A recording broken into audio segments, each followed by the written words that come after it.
Society defines value by what it keeps. We hoard gold, protect technology, and polish statues. But the moment something breaks, we call it trash and cast it aside. In the floating city of the sphere, this habit serves as law. But in 2025, one anime dared to ask a dangerous question. What if the garbage we throw away has more soul than the people who threw it? This is the story of Gachiakuta, the series that exploded from a sleeper hit into a global phenomenon, and why its recent season 2 announcement confirms it as the defining shonen of our generation. The pilot episode skips training arcs or school festivals to give us Rudo, a boy who sees treasure where others see filth, before breaking him completely. Within 20 minutes, he's framed for his father figure's murder and thrown off the edge of the world. Most protagonists start at zero, but Rudo starts in hell. The pit serves as a graveyard of civilization's mistakes, where discarded toys and broken appliances mutate into monsters. This immediate, visceral drop into the abyss hooked millions of viewers last July, and proved that the most colorful shows often hide the darkest hearts. Studio Bones has animated superheroes and psychic middle schoolers, but they have never made anything that looks like this. The visual identity of Gachiakuta screams from the screen, with thick, jagged lines and a color palette that refuses to behave. It looks less like a standard anime and more like a moving mural you would find in a subway tunnel. The manga creator, Kei Urana, collaborated directly with a graffiti artist named Hideyoshi Ando to design the world's street art. The result creates an aesthetic that feels vandalized and raw in a field of polished, digital-looking productions.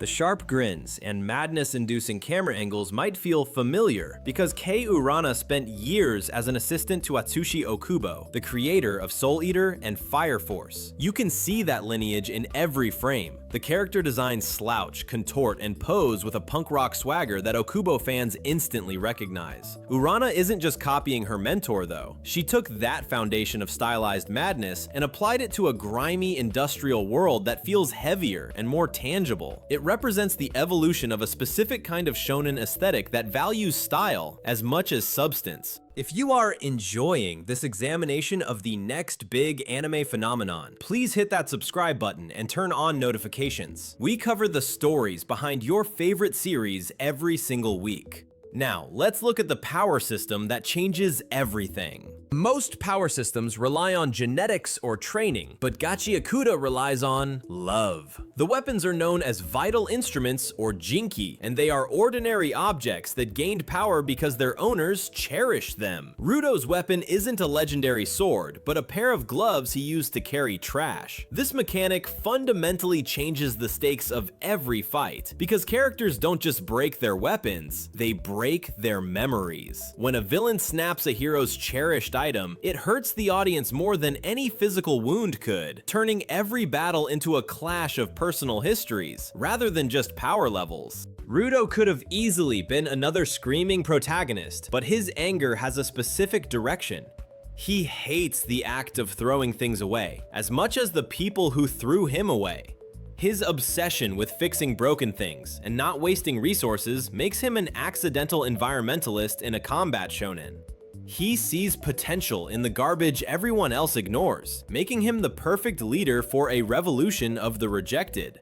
When he fights, he tries to prove that he and everything around him still have value. Every hero needs a team, but the cleaners offer a special breed of dysfunction. Injin, the umbrella-wielding mentor, brings a lethargic cool that balances Rudo's intensity, while characters like Zanka add layers of rigid discipline to the chaos. This group works because of their shared status as trash. The sphere above didn't want them, so they built a new society based on the very thing that got them exiled, their connection to objects. Watching them interact feels like watching a band of survivors who know that only each other can keep them from being swept away. We must discuss the noise when talking about Gachiakuta's rise. The opening track Hugs by Paletusk hit the anime community hard last summer, with its chaotic mix of metal, electronic, and pop mirroring the series' visual clutter.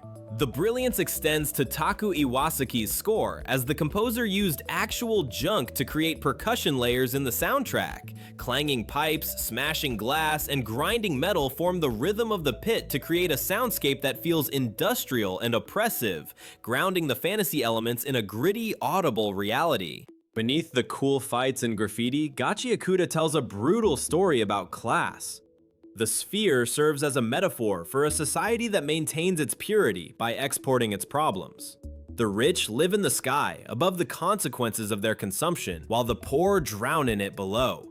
This structure resonates deeply in 2026, as we live in a world where digital waste and fast fashion pile up in countries far from where they were bought. Rudo's fight to storm the sphere demands the wealthy look at what they threw away. The World Takeover campaign was a strategy rather than just a catchy slogan. Last year, promotional graffiti murals appeared in cities, from Shibuya to Los Angeles, to blur the line between the anime's world and our own. Bones commissioned street artists to vandalize designated walls with the show's logo, instead of just buying billboards. This guerrilla marketing created a sense of intrusion, as if the pit was leaking into reality. It turned the show's release into an event and built a community of fans who felt like they were part of an underground movement. A hero is defined by his enemies, and the vandals provide a terrifying mirror to the cleaners. While Rudo's group uses their cherished objects to protect, the vandals use theirs to destroy.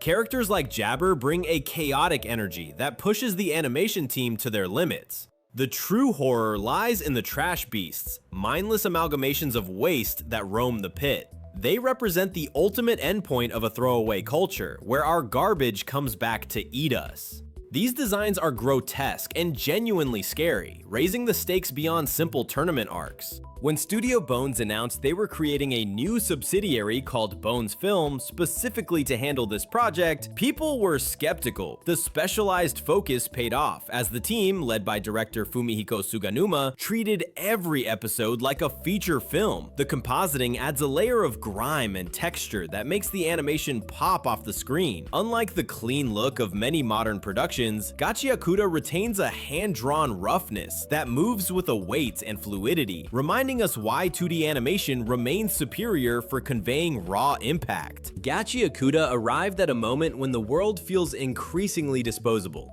Relationships are swiped away, electronics are designed to fail, and trends last for hours. A story about finding permanent value in discarded things hit a nerve in this context.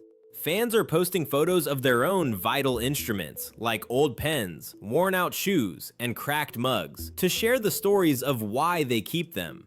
The anime tapped into a deep desire to hold on to things that matter, transforming a cool action show into a sentimental cultural movement. Kei Urana's manga was already a visual masterpiece, but the anime adaptation managed to clarify the chaos. Action scenes in the manga could sometimes be so detailed they were hard to follow, but the anime uses color and camera movement to guide the eye perfectly. The addition of vibrant, toxic colors like neon purples and radioactive greens gave the pit a specific atmosphere that black and white pages couldn't fully capture. This is a rare case where the adaptation understands the assignment and gets extra credit rather than just copy the homework.